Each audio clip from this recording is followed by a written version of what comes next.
The Legend of Heroes is one of my favorite JRPG series. From the Liberal Trilogy, to the Crossbell Duology, to the Erebonian arc, the series has managed to craft an intricate, compelling story across 3 meta-series of interconnected plots. Now, 15 years after Trails in the Sky first released in Japan, the series continues to impress with its latest entry, The Legend of Heroes Trails of Cold Steel 3. So just how good is Trails of Cold Steel 3, and how does it stack up to the previous entries in its illustrious series? Let's find out. On a side note, while this review is spoiler-free for Trails of Cold Steel 3, the game itself contains spoilers for the preceding Legend of Heroes games. For anybody wishing to avoid those spoilers, I'll give you a moment to click away. In the meantime, don't forget to click subscribe and hit the bell icon to get notified whenever I upload new videos. I've made a lot of JRPG related content and I have more on the way, so please check that out. Thanks in advance.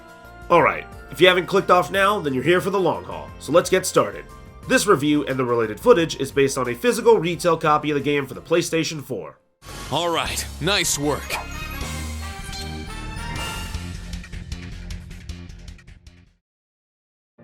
Trails of Cold Steel 3 continues the story of Rean Schwarzer. Set around a year and a half after the events of Trails of Cold Steel 2, Cold Steel 3 sees Rean freshly graduated from Thor's military academy and en route to his new teaching job at the recently established Thor's branch campus. With Rean in the role of the instructor, the dynamic of the story is inverted from the first 2 games. Where Cold Steel 1 and 2 followed the old Class 7 with the guidance of the adults around them, Cold Steel 3 thrusts Rean into the role of the adult, now providing guidance for the next generation of Class 7. Of course, Rean isn't the only person who has made significant life changes in between games. Seeing how everyone has changed and improved over the past year and a half is fantastic, and watching how they interact with not only each other, but also with the fresh-faced youth of the cast is engaging and rewarding. Additionally, longtime Legend of Heroes followers will finally see the return of series favorites like Tita Russell and Agate Krosner. Seeing characters from Trails in the Sky and the Crossbell games interacting with both each other and with the Erebonian cast is one of the highlights of the game's narrative. With so many moving pieces in play, Trails of Cold Steel 3 feels like more than just a sequel to Cold Steel 2. It feels like the first major step in unifying all the plots and characters seen across the greater Legend of Heroes series. To that end, the narrative is once again the star of the show. The depth and intricacy of the story, its characters, and their relationships is incredible. I absolutely adore Trails of Cold Steel 3 and how it ties together many of the branches of Zamiria's larger narrative. For new players, or just anyone that needs a refresher, Cold Steel 3 includes a rundown of the previous 2 Cold Steel games. The recap is a pretty comprehensive remedial course, outlining the happenings of Cold Steel 1 and 2, as well as detailing the people within those games. While this crash course is not a complete substitute for actually playing Cold Steel 1 and 2, its inclusion is very welcome.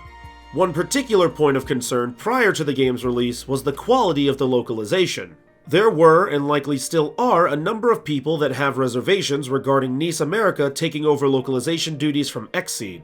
I also had some concerns, especially after NIS America's initial botch job on Ys 8, but I'm relieved to say that those concerns are mostly unfounded. The localization is really good, and does a great job at highlighting the cultural differences across Zamiria. I particularly like how the localization leans into the starker contrasts whenever persons of these varying cultures meet.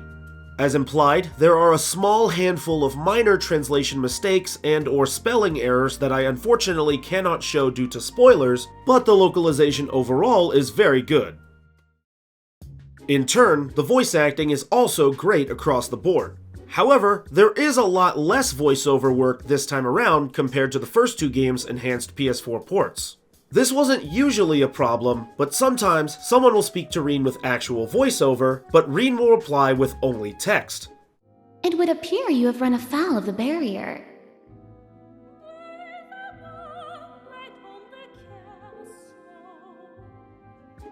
Again, it's not a major complaint, but it's a little disappointing. The voice acting is very good, everyone's very genuine and likable, and I particularly like the returning cast, especially Sean Chiplock's performance as Rean. I feel like the butterflies in my stomach have turned into stampeding rhinociders. I just wanted more of it. Again, this is not a major complaint, more so than a personal preference, and the voice acting that is present is great. While we're talking about audio, Cold Steel 3's music is much improved over previous entries. It has a much more robust sound, likely because the game was made strictly for the PlayStation 4 and not for the PlayStation Vita. Compare this music from Cold Steel 1 to similar music found in Cold Steel 3.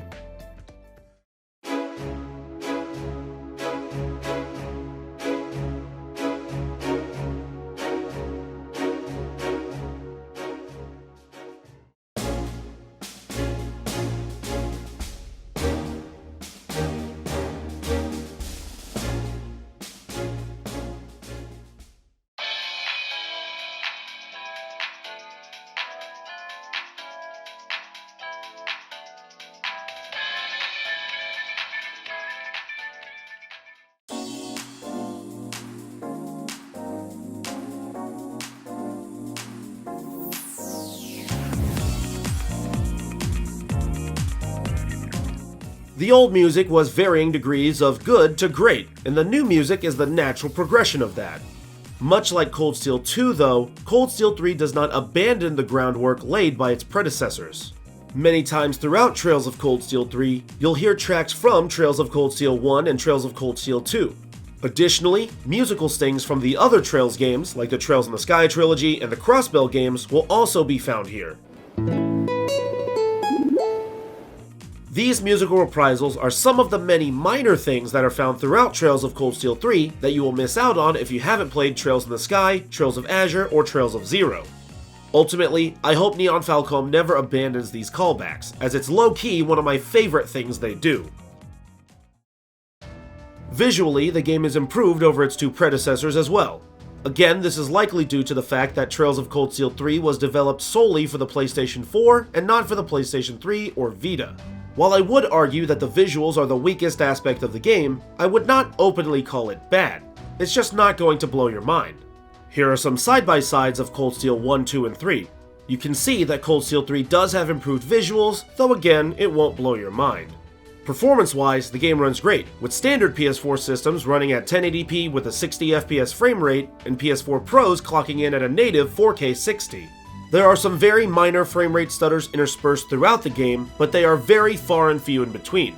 Personally, I'm glad the game's performance is good and that the frame rate issues from the second game are mostly mitigated here in the third game. Mechanically, a lot of things have changed. Combat has seen a somewhat substantial overhaul, and the interface is completely different now. Instead of using the same ring system seen in the first two Cold Steel titles, Cold Steel 3 utilizes a combat interface not unlike the ones seen in the Persona series. Individual buttons are mapped to specific actions, which makes navigating combat menus much more fluent. It may require a bit of adjustment for returning players, but once you get used to it, you'll find that Cold Steel 3's UI is much smoother to use. However, the core function of combat returns mostly untouched.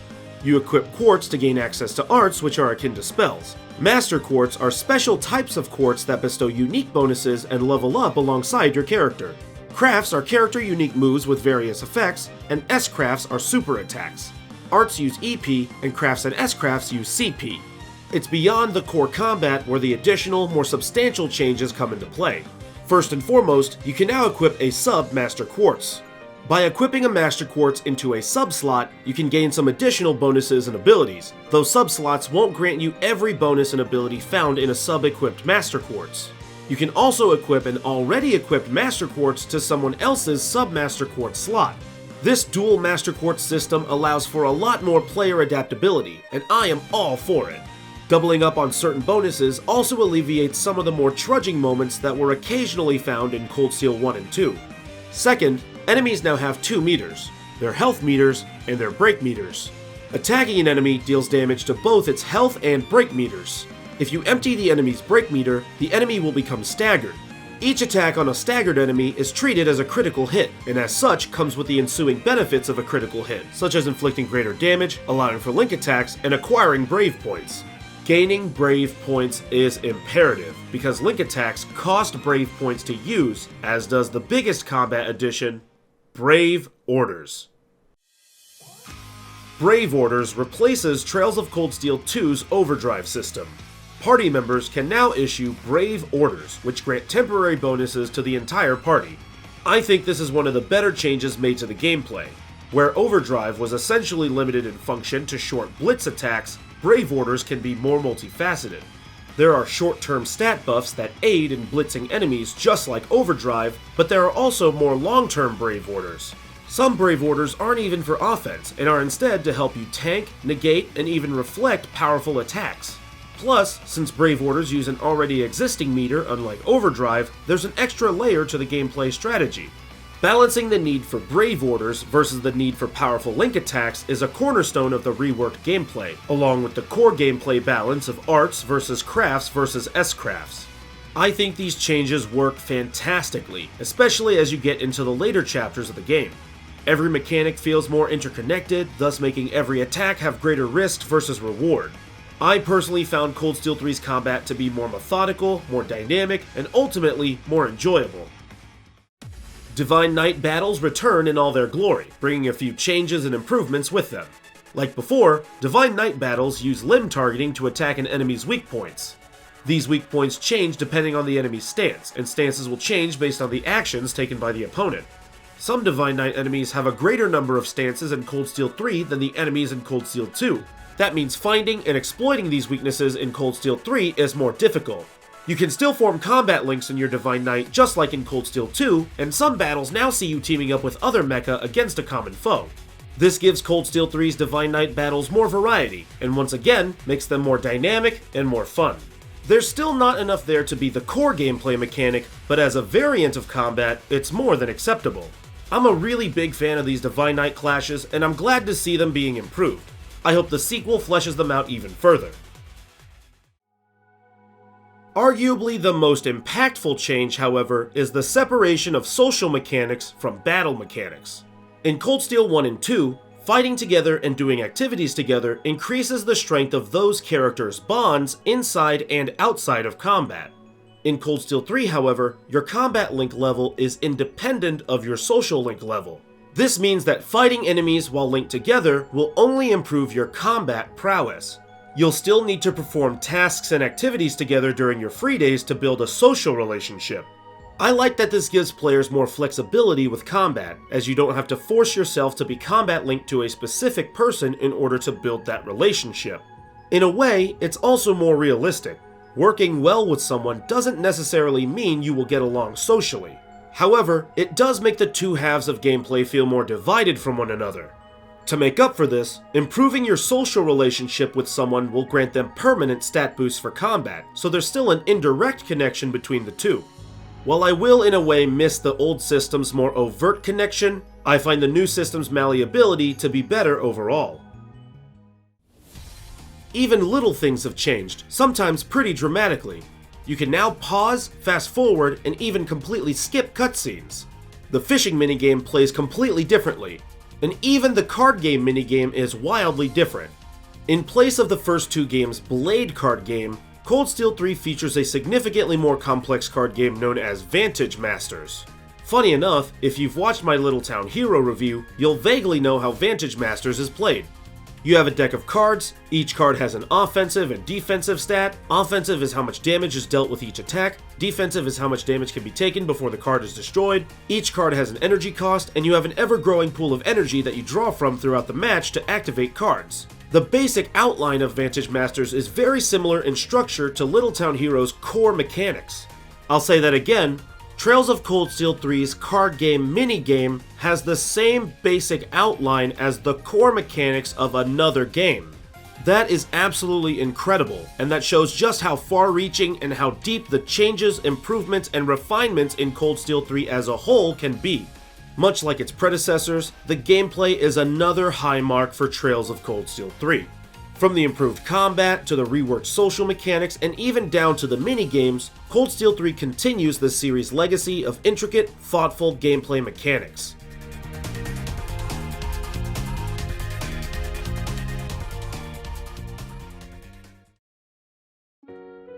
Trails of Cold Steel 3 is a unique video game.